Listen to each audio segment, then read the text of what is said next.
Hi there, it's Vincent here. This is my unshaved look, and I thought what I want to do for the Howzit community, South Africans, just want to give you a quick rundown in terms of what I call backcountry camping, and it's a little bit different than what you're used to in South Africa. So we did a lot of 4x4 camping in the Cedar Mountains in Cape Town, and so this is just very different, but it's really amazing. So I'm going to turn around and run you through a couple of things that we've done, and specifically around portage. So they would call this canoe camping, backcountry camping, and specifically portage. Okay, so backcountry camping is really, there are no facilities available. So no washrooms, no running water. So it's just campsite.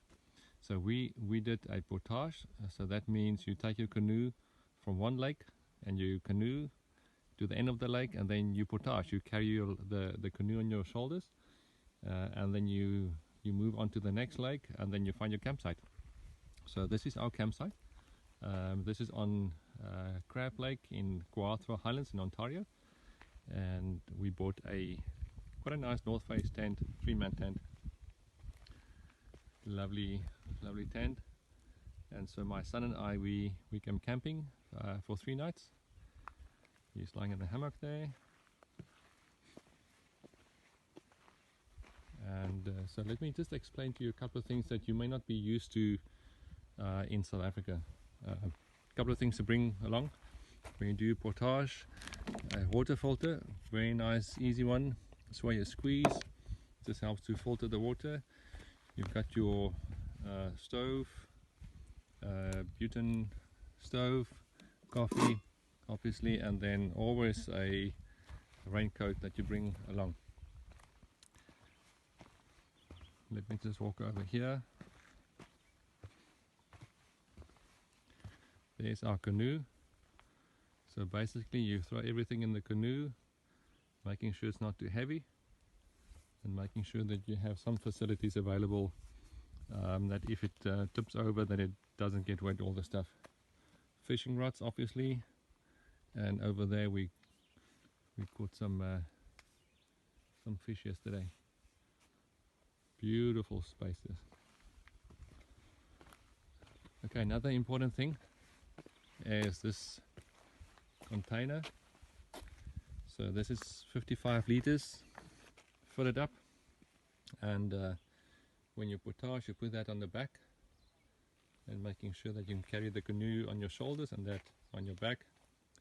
So very important, rope. And in front of my tent there's also a tarp, obviously when it rains. But important for this container, you put all your food in it, as well as all the black bag in it, and then you're looking for a tree that is a good 50 meters away, and you hoist it up in the tree to keep all the food and toothpaste and everything away from you at night, just in case if a bear is your neighbor. So that's also an interesting one. And then just lastly, always at the backcountry, they always have their ablution block, which is not really a ablution block, by this indication of these orange flags. And so really it is an outhouse, as I call it here, but it's a long drop, and basically just open air. So it's actually something to get used to, but it's pretty good. So the last thing from my side, this is probably the cheapest way to get out of the city. So we're camping here for 3 nights, and that's a total cost of $26. Really cost effective. And the only thing really is maybe to spend some money on a canoe or rent it, but it's really an awesome way to have a holiday. I saw a family over there, husband, wife, and 2 small children as well, in their canoe, and spending a few nights here.